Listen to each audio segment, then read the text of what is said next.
이번 시간은 행정법의 법원을 보도록 하겠습니다. 지난 시간에 여러분들 그 통치행위를 보셨죠? 특히 여러분들 통치행위에서 사명권 행사와 관련해서 사례 문제도 나온 바가 있기 때문에 판례 같은 경우는 그 기본 이론을 우리가 기본 이론에다가 사례 문제를 낼 수가 있습니다. 그러니까 기본 이론만 잘 정리되고 있으면 이렇게 문제를 어렵지 않게 풀 수가 있습니다. 자, 행정법의 법원도 마찬가지로 여러분들 이것도 기본적으로 잘 나온 파트고 지금 보시면 이제 그 사례 문제 특히 여러분들 행정법의 법원 관계에 대해서 뭐 여기 그 국제법 있죠? 국제법의 효력과 관계에 대해서 헌법 제6조 1 제1항과 관련된 사항이 나옵니다. 그러면 행정법의 법원 먼저 여러분들 그 17페이지 보시면 뭐 상문법원, 불문법원 있죠? 우리 대륙법계의 법 전통에 의해서 성문법주의, 우리 대륙법계는 성문법주의를 채택하고 있습니다. 이에 대해서 영미법계는 불문법주의를 채택하고 있어요. 그래서 우리 대륙법계는 성문법주의가 원칙이고 그렇다 하더라도 불문법원으로서 행정관습법, 판례법 조례가 인정됨을 꼭 아셔야 돼요. 그래서 일단은 다른 건 필요 없고 뭐 개념부터 해서 다시 한번 정리하도록 하죠. 개념은 간단히 보겠습니다. 먼저 두 번째 우리가 테마가 이제 행정법의 법원이에요.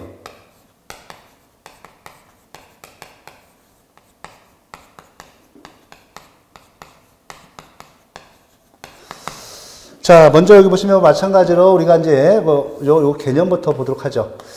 자, 의 부분에 해당되는데 여러분들 먼저 행정법의 법원하면 행정법의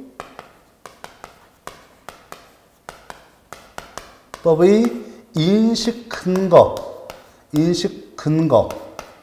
또는 존재 형식을 의미합니다. 자, 행정법의 인식 근거 또는 존재 형식 매우 중요하죠. 자, 여러분들 좀 우리가 늘 말씀드리지만 우리가 뭐 식품위생법이다, 식품위생 영역이다, 또 세무행정 영역이다, 재무행정 영역이다, 또 우리가 도로교통행정이다. 예를 들면 도로교통행정에서 보시면 여러분들 우리는 도로교통에 첨가하죠. 저도 오늘 마침 여기 또 학원에 나오고 또 여러분들도 학원에 나오고 모두 도로교통에 첨가하는데 자, 도로교통에 있어서 자, 여러분들 오다가 예를 들면 이거 갑이라는 사람이에요. 도로교통에 관해서 또 사고가 났다. 또 도로교통법상 법령을 위반했다. 그에 따라서는 행정제재가 주어지죠. 그렇죠? 그렇다 한다면 이때 도로교통에 있어서 도로교통 행정 영역에 있어서 도로교통에 관한 행정법의 인식 근거 뭐가 되겠어요? 도로교통법, 도로교통법 시행령, 도로교통법 시행규칙이 되겠죠. 그렇죠? 우리 행정법은 통일된 법전이 아직 없어요. 도로교통에 관해서는 이쪽에 이제 도로교통 행정법의 인식 근거 또는 존재 형식입니다. 인식 근거. 그죠? 자, 그럼 우리가 인식 근거죠. 자, 그러면 우리가 보시면 자, 제가 오다가 경찰관이 저한테 무단 횡단을 했다. 중앙선 침범했다. 각종 또 행정제재 처분을 하겠죠. 자, 그러면 이때 어떻게 돼요? 자, 우리 보시면 자, 우리가 지금 인식 근거 지금 보면 학설이 두 가지가 있는데 행정법의 인식 근거 또는 존재 형식 이렇게 두 가지 들고 있는데 보통 일반적으로 이 두 가지가 다 인정되고 있습니다. 행정법의 인식 근거로 보는 학설도 있고 존재 형식으로 보는 학설도 있지만 일반적으로 이 두 가지 다 들고 있어요. 그러면 자, 지금 뭐 당장에 도로교통 사고가 발생했다. 또 무단 횡단을 했다. 중앙선 침범했다. 그래서 사고 났다. 인명사고가 났다. 물적사고가 났다. 이렇게 하면 일단은 도로교통 행정에서 행정법의 존재 형식 볼게요. 그러면 여러분들 우리나라는 대륙법계니까 그러면 도로교통법에 있어서 도로교통 행정 영역에 있어 자 행정법을 가져와 봐라 하면 여러분들 상문법전을 갖고 올 거예요. 도로교통법전이라는 상문법전을 가져오겠죠. 그럼 우리 제가 볼 때 대한민국은 도로교통법 또 시행령 시행규칙 상문법으로 이루어졌구나. 상문법으로 존재하는 거 알 수 있죠. 알 수 있고 존재 형식을 알 수 있고 자, 그 내용을 딱 따져들었더니 중앙선 침범 그죠? 또 과속 무단 횡단 금지 있죠. 자, 그에 대해서 그 위반했기 때문에 자, 이때 도로교통상 행정제재가 주어지죠. 맞죠? 그래서 우리가 그래요. 자, 우리가 딱 법을 딱 보고 내가 도로교통법 위반했구나 알 수 있죠. 그래서 예를 들어서 여러분들 법적으로 우리 일반 국민을 구속하는 유력이 있죠. 그래서 그에 복종하고 제 신분증 주고 그죠? 그에 대해서 다른 행정처재를 받습니다. 이런 근거가 되기 때문에 매우 중요해요. 그래서 이 법적 의의에서 보시면 그죠? 두 번째 그 기능 역할을 보시면요. 자 보세요. 우리 일반 국민에 있어서는 행위규범성. 우리 일반 국민에게서는 행위규범성이죠. 그렇죠? 행위규범성 우리 일반 국민을 법적으로 구속하는 구속력이 있죠. 자, 행위규범은 쉽게 말하면 어떤 그 행정활동의 그 기준이 되는 법규범이에요. 그죠? 그 다음에 재판규범으로서 그 기능을 또 담당합니다. 그죠? 그 재판규범. 자, 우리 재판관, 판사를 구속하는 기록이 있다는 것이죠. 그래서 우리 일반 국민에 대해서는 행위규범성 또 재판관에게서는 재판활동이 그 기준이 되는 법규범으로서 재판관을 법적으로 구속합니다. 그래서 이런 중요한 기능을 하기 때문에 특히 그죠? 매우 중요하죠. 자 그러면 도로교통에서 과속이 있는가 없는가 중앙선 침범이 있는가 없는가 이에 대해서 시비가 발생하죠. 그죠? 자 중앙선 침범이 있다 과속이 있다 해서 인명사고라든지 또 대물사고가 나면 이에 대해서 그 법적 책임을 갖다가 지을 수 있느냐 없느냐. 당연히 도로교통 경찰 행정기관은 이 도로교통법 법령을 근거로 해서 일반 국민을 갖다가 그죠? 잡죠. 잡아서 지금 보세요. 우리 지금 다 찍었습니다. 그죠? 요즘 다 우리 보시면 다 촬영 장비가 있죠. 그거 찍어가지고 보세요. 예, 증거 삼죠. 그래서 이렇게 위반이 있습니다. 그래서 사고 났으니까 법적 책임지세요. 사망사고 나면 대인사고 나면 구속입니다. 또 음주운전 사건이잖아요. 이런 거. 또 그죠? 내가 억울해요. 나는 중앙선 침범 안 했어. 다른 차량에 이런 위법 행위가 있는데 차악으로 인해서 내가 한 거로 이렇게 돼 있어요. 그럼 나는 억울하면 이때 행정소송을 제기하죠. 이때 행정소송을 제기했을 때 재판관이 이때 그 재판의 근거로 재판의 기준으로 삼는 법규범이 바로 도로교통 법령이에요. 그래서 매우 중요합니다. 그래서 어떤 시험이든 행정법 법원은 잘 나와요. 자, 기능을 제가 이렇게 썼고요. 그 다음에 여기서 이제 그 양가로 2번에 법원의 범위가 나와요. 요게 이제 그 시험에서 잘 나와요. 요게 종종종 잘 나오는데, 잘 나옵니다.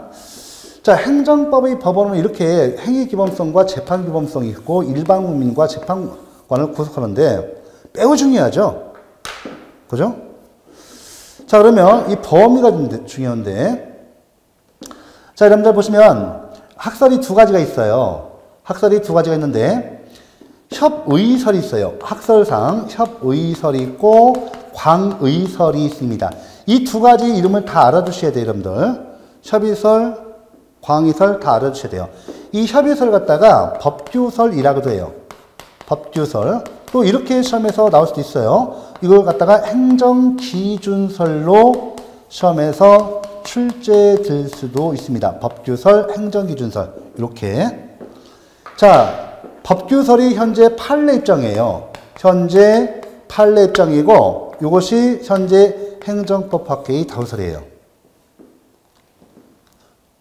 자, 여러분들 우리 대국법규는 성문법을 기준으로 하죠. 성문법을 기준으로 한다면 법규성이 있는가? 성문법, 불문법 마찬가지예요. 법규성이 있는 것, 즉 일반 국민을 구속하는 법규성이 있는 것만 행정법의 법원이 된다 이렇게 보는 거예요. 그러면 우리 성문법원, 불문법원이 있는데 성문법원, 불문법원에서 법규성이 없는 걸 찾아보세요. 뭐가 있어요? 여러분 잠깐 보시면 이 두 가지 비교해서 보겠습니다.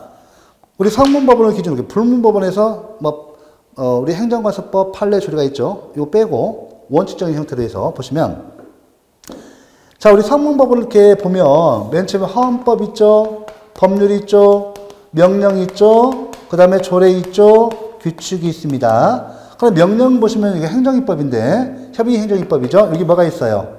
이거 보세요. 여기 보시면 법규성이 있는 게 뭐가 있어요? 있는 거. 그렇죠. 행정입법으로서 법규 명령이 있습니다. 없는 거예요. 뭐가 있어요? 그러니까 행정규칙, 행정명령이 있죠. 행정규칙이 있어요. 보면 여기 뭐 불문법 있는데 불문법 놔두고 원칙적 기준 형태로 해서 자 여러분들 법규성이 있는 거 이거 보세요. 헌법, 법률, 조례규칙은 법규성이 행정과 관련된 사항이죠. 헌법도 특히 행정과 관련된 사항, 또 법률, 조례규칙은 당연히 법규성이 인정돼요. 이 법규성 다 인정됩니다. 인정돼요. 헌법, 법률, 조례규칙. 그 다음에 법규 명령, 그죠? 헌법, 법률, 법규 명령, 조례규칙은 법규성이 있죠. 법규성이 없는 게 뭐가 있어요? 그러면 명령 중에서 이 행정규칙이 없는 거죠. 그래서 법규성이 있는 것만 행정법의 법원이 된답니다. 이렇게 되고 이거 없다고 보죠. 이거 행정법의 법원이 안 된다고 봐요. 행정규칙이죠. 이거 안 된다고 봐요. 근데 광의설 보면 행정기준설, 행정기준이 뭡니까? 행정규칙이 바로 행정활동의 기준, 행정기준이 드는 법규범이죠. 그래서 행정기준설에 한다면 무슨 얘기냐? 이 행정기준설에 한다면, 야, 오늘날 봐봐라. 이 행정이 자기구속이 법리 있죠? 행정이 자기구속이 법리 있잖아요. 자, 행정이 자기구속이 법률과 같이, 이와 같이 재량준칙이죠? 재량준칙이, 평등원칙이나 신뢰보호원칙과 결합돼서 법규에 준하는 성질을 갖지 않느냐, 이런 것도 있기 때문에 행정규칙도 행정법의 법원이 될 수 있다라고 보는 것이 행정기준설이에요. 그러니까 지금 법규설에 의한다면 어때요? 그죠? 협의설에 의한다면 우리 판례에 의하면이죠. 우리 판례가 들고 있는. 그럼 법규 명령만 보고 행정규칙은 빠지죠. 이해돼서 아니다. 헌법뿐만 아니라 왜 법규 명령, 법률도 그렇고 요거 그죠? 법규 명령 당연히 인정되고 행정규칙도 모두 다 인정되고 요거 둘 다 인정되고 이와 같이 행정규칙까지도 모두 행정법의 법원이 될 수 있다는 게네요. 그래서 광의설이에요. 광의설. 또 행정기준설이라고 해요. 행정기준설. 그죠? 이렇게 대비해서 꼭 알아두셔야 돼요. 이렇게 대비해서. 그러니까 지금 우리 행정기준설이 이 행정기준설이 법규설보다 더 넓은 개념이죠. 넓은 학설이죠. 범위를 넓게 본단 말이에요. 그래서 여기 그 광의설 행정기준설을 한다면 시험 지문에서는 이렇게 나와요. 광의설을 한다면 보세요. 그죠? 행정입법으로서 협의행정입법이죠. 입법으로서 법규 명령뿐만 아니라 행정규칙도 이렇게 바로 행정법이 법원이 된다고 봐요. 그죠? 요 내용이 잘 나옵니다. 예를 들어서 법규설은 어때요? 이 법규설은 어때요? 법규설 같은 경우는 그죠? 행정입법 중에서 그 범위를 좁게 보는 거죠. 그러니까 법규성이 있는 법규 명령만 행정법이 법원이 되고 행정규칙은 행정법이 법원이 안 된다는 거예요. 그래서 좀 좁게 보고 있죠. 그래서 협의설이라고 합니다. 협의설, 법규설. 그러니까 이렇게 해서 요 내용까지 요게 이제 그동안 많이 나왔어요. 한 3번, 4번, 5번 나왔어요.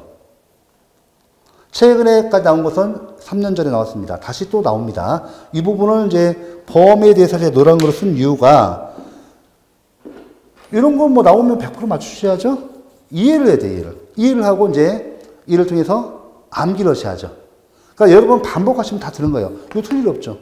그래서 협의설, 광의설, 자 다시 법규설, 판례가 두고 있어요. 행정법 학계에서는 행정기준설, 광의설이에요.